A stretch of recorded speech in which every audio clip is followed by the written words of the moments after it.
جن مسلمانوں سے خواہ مخواہ لڑائی کی جاتی ہے ان کو اجازت ہے کہ وہ بھی لڑیں، کیونکہ ان پر ظلم ہو رہا ہے، اور اللہ ان کی مدد کرے گا، وہ یقیناً ان کی مدد پر قادر ہے۔ یہ وہ لوگ ہیں کہ اپنے گھروں سے ناحق نکال دیے گئے،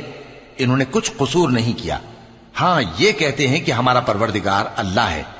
اور اگر اللہ لوگوں کو ایک دوسرے سے نہ ہٹاتا رہتا تو خانقاہیں اور گرجے اور یہودیوں کے عبادت خانے اور مسلمانوں کی مسجدیں جن میں اللہ کا کثرت سے ذکر کیا جاتا ہے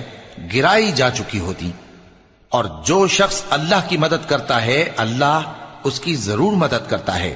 بے شک اللہ توانا ہے، غالب ہے۔ یہ وہ لوگ ہیں کہ اگر ہم ان کو ملک میں حکومت دے دیں تو نماز قائم کریں اور زکوٰۃ ادا کریں اور نیک کام کرنے کا حکم دیں اور برے کاموں سے منع کریں، اور سب کاموں کا انجام اللہ ہی کے اختیار میں ہے۔ اور اگر یہ لوگ تم کو